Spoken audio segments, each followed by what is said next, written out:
Hello students. आज मैं आपके साथ मैथ्स की क्लास शेयर कर रही हूँ फॉर सीटेट एंड एचपीटेट।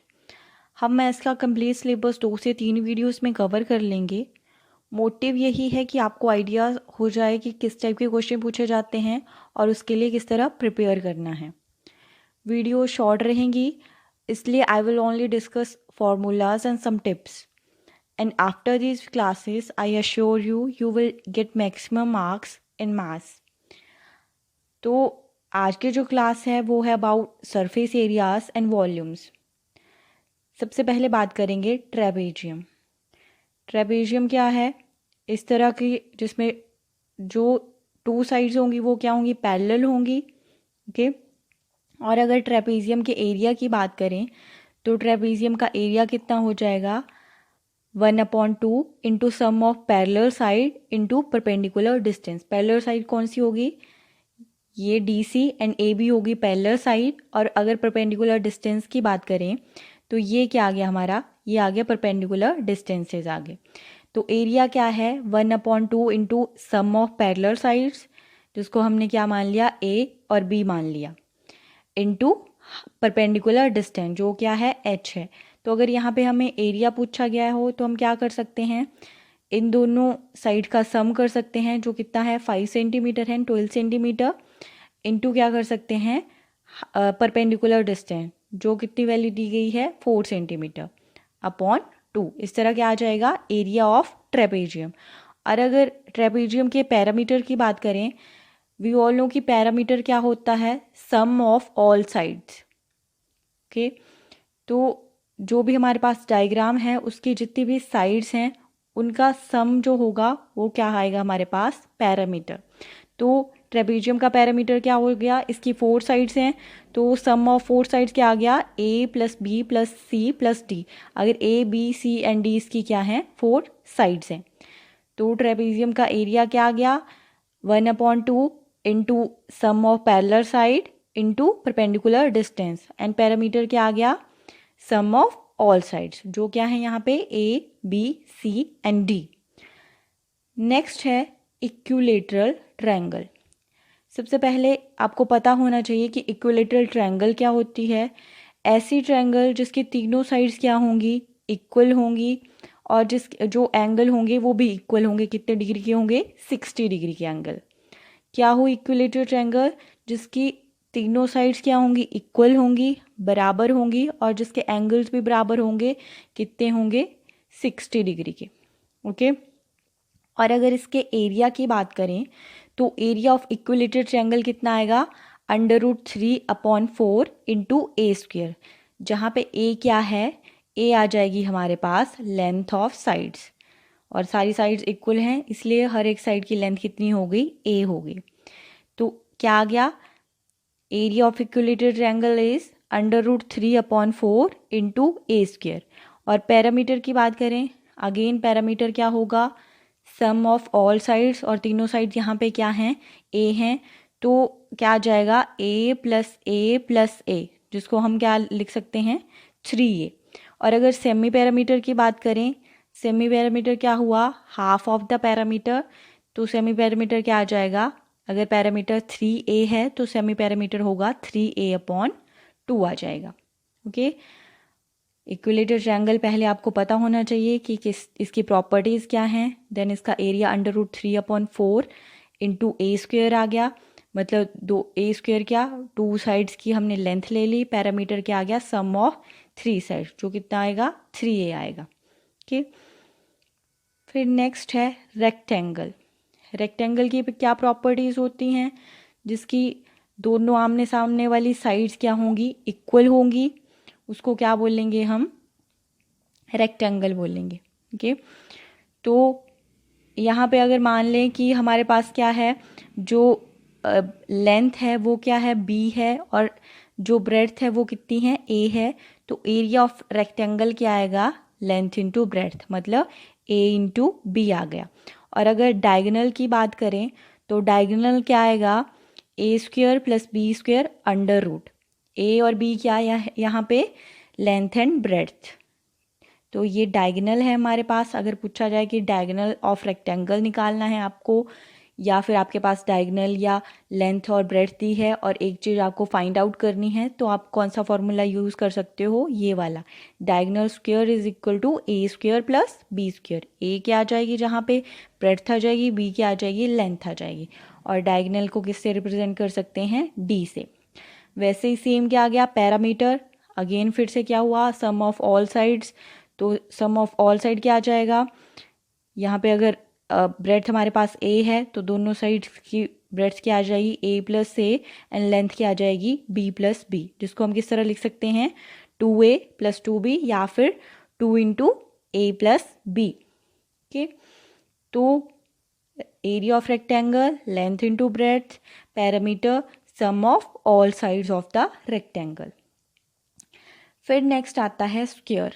स्क्वायर की क्या प्रॉपर्टीज होती हैं, जिसकी ऑल साइड्स क्या होंगी, 4 साइड्स क्या होंगी, इक्वल होंगी।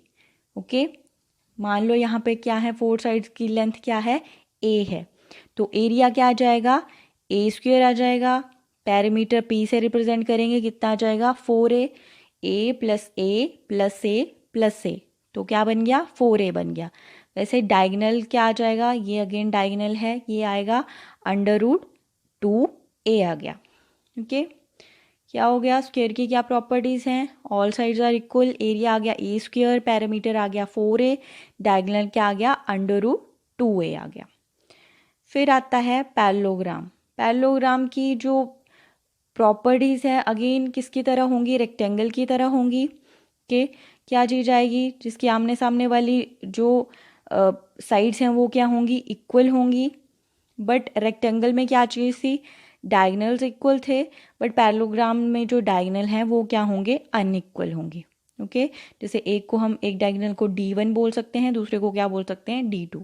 दोनों की जो लेंथ है उसमें क्या आएगा, डिफरेंस आएगा, बट रेक्टेंगल में क्या था, दोनों डायगनल्स की लेंथ जो थी वो इक्वल थी। ओके, तो क्या है, सिमिलैरिटी की बात करें तो जो आमने सामने वाली साइड्स हैं वो क्या होंगी, इक्वल होंगी दोनों केसेस में, रेक्टेंगल में भी और पैरेललोग्राम में भी, बट प्रॉपर्टीज़ में डिफरेंस कहाँ पे आएगा, रेक्टेंगल के जो डायगनल्स थे उनकी लेंथ इक्वल होगी, बट पैरेललोग्राम के जो डायगनल्स हैं उनकी लेंथ अनइक्वल होगी। एरिया की बात करें तो एरिया ऑफ पैरेललोग्राम क्या आएगा, length into breadth into sine theta. Theta की बात करें तो जो इंटीरियर एंगल होगा पैरेललोग्राम का कोई भी, उसको क्या बोल देंगे हम, थीटा, जैसे कि ये आ गया। ओके, और ये वाले एंगल्स कौन से आ जाएंगे, इनको हम बोल लेंगे फाई। तो पहले अगर एरिया की बात करें तो एरिया क्या आएगा, लेंथ इंटू ब्रेड्थ, जैसे ये लेंथ आ गई और ये ब्रेड्थ आ गई। ओके, इंटू साइन थीटा, जितना भी ये एंगल होगा। फिर आता है parameter, again sum of all side जो आ जाएगा 2l प्लस 2b, सिमिलरली जैसे रेक्टेंगल का पैरामीटर था। फिर आता है डायगनल। डायगनल की वैल्यू यहाँ पे क्या आएगी, 1/2 इंटू D1 D2, D1 और D2 क्या आएंगे यहाँ पे, डायगनल्स की लेंथ इंटू साइन फाई, और फाई क्या है, ये वाले एंगल्स हो गए फाई। ठीक है, तो ये क्या आ गया, पैरेललोग्राम आ गया। फिर अगेन आगे आता है रोम्बस। रोम्बस की बात करें तो ये किससे सिमिलर है, जैसा कि हमने स्क्वायर की प्रॉपर्टीज़ पढ़ी थी कि चारों साइड्स क्या होंगी, इक्वल होंगी। अगेन डिफरेंस कहाँ पे आ जाएगा, जो स्क्वायर था उसके डायगनल्स इक्वल थे, बट रोम्बस के डायगनल्स क्या होंगे, अनइक्वल। एक की वैल्यू मान ली हमने D1 है तो दूसरे की वैल्यू कितनी आएगी, D2 आएगी। एरिया क्या आएगा, half into D1 into D2, और अगर हमें एंगल की फॉर्म में पूछा है एरिया ऑफ रोम्बस तो हम कितना लेंगे, ए स्क्वायर इंटू साइन थीटा, ये आ गया थीटा एंड ये आ गया फाई। और डायगनल फिर से क्या आ जाएगा, half D1 D2 into sine phi. किसके लिए, रोम्बस के केस में भी यही था, और पीछे हमने पढ़ा पैरेललोग्राम के केस में भी यही था। ठीक है, एरिया में डिफरेंस आएगा, यहाँ पे क्या आ जाएगा, area A square into sine theta, और पैरेललोग्राम में क्या था, length into breadth into sine theta आ जाएगा। ओके, और इसकी प्रॉपर्टीज़ किससे मैच होती हैं, स्क्वायर से। फिर नेक्स्ट आता है सिलेंडर। सिलेंडर में हमें क्या पता होना चाहिए, कर्व्ड सरफेस एरिया भी पता होना चाहिए, total surface area and volume. यहाँ से हमारे कौन से, पीछे हमने एरियाज देखे, यहाँ से क्या स्टार्ट हो रहा है, वॉल्यूम्स। सबसे पहले सिलेंडर की शेप कैसी होगी, ये सिलेंडर की शेप है, इसमें ये क्या आ जाएगा हमारे पास, रेडियस आ जाएगा, और ये क्या मानेंगे हम, हाइट ऑफ सिलेंडर मानेंगे। तो पहले बात करें curved surface area, curved surface area क्या होगा, 2πRH, जहाँ पे पाई की वैल्यू हमें पता होती है कितनी है, 3.14, आर की वैल्यू हमारे पास जितना रेडियस होगा और एच की वैल्यू जितनी हमारी सिलेंडर की हाइट होगी। अगर ये सारी वैल्यूज हमें पता हैं तो हम क्या निकाल सकते हैं, curved surface area of a cylinder. और अगर टोटल सरफेस एरिया की बात करें तो टोटल सरफेस एरिया क्या आएगा, 2πR into H plus are आएगा। क्या आएगा total surface area, 2πR into H plus R. Again R क्या है यहाँ पे, रेडियस है, एच क्या है, हाइट ऑफ सिलेंडर।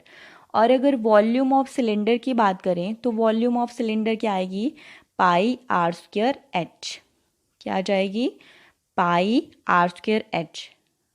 क्या आ गया, आर रेडियस, एच अगेन क्या आ गया, हाइट ऑफ सिलेंडर। अगर हमें हाइट पता है, रेडियस पता है और पाई की वैल्यू हमारे पास गिवन होती है 3.14, तो हम क्या निकाल सकते हैं, वॉल्यूम निकाल सकते हैं, कर्व्ड सरफेस एरिया निकाल सकते हैं, total surface area of a cylinder.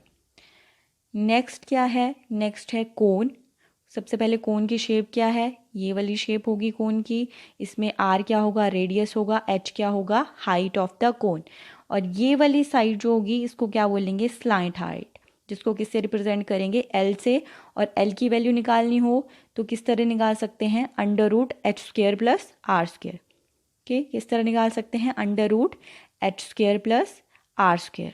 ठीक है, जैसे हम एक राइट एंगल ट्रायंगल में क्या निकालते हैं, हाइपोटेन्यूज की वैल्यू निकालते हैं, उसी तरह हम स्लांट हाइट निकाल सकते हैं। और इसको हम राइट एंगल ट्रायंगल मान लें, इसको 90 डिग्री का एंगल, ये आ गया थीटा, ये हमारे पास क्या आ गया, परपेंडिकुलर, ये बेस, और ये क्या आ गया, हाइपोटेन्यूज। तो हाइपोटेन्यूज क्या है, L is equal to √perpendicular square plus base square. जो परपेंडिकुलर क्या है, एच है यहाँ पे, और बेस क्या है हमारे पास, आर है। तो ये निकल गई हमारे पास स्लैंट हाइट की वैल्यू।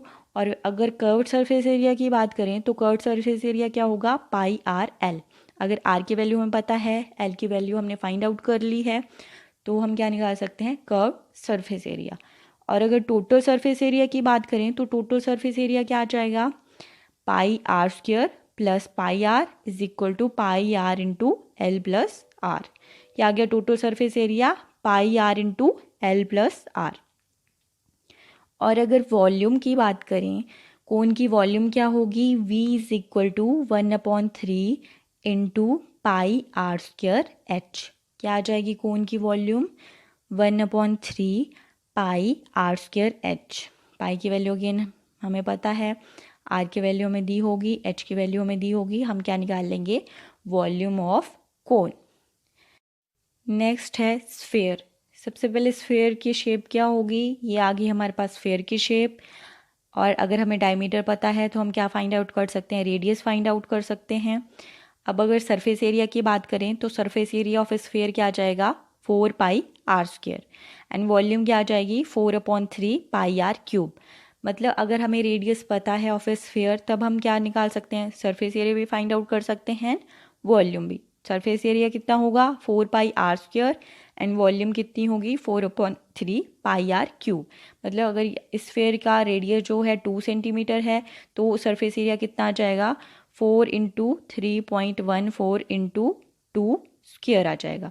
इसी तरह वॉल्यूम क्या आ जाएगी, 4/3 इंटू 3.14 या 22/7 इंटू 2 क्यूब आ जाएगा। इस तरह क्या निकाल सकते हैं हम, surface area of sphere and volume of a sphere if we have given with radius of a sphere. Next आता है हेमिस्फेयर।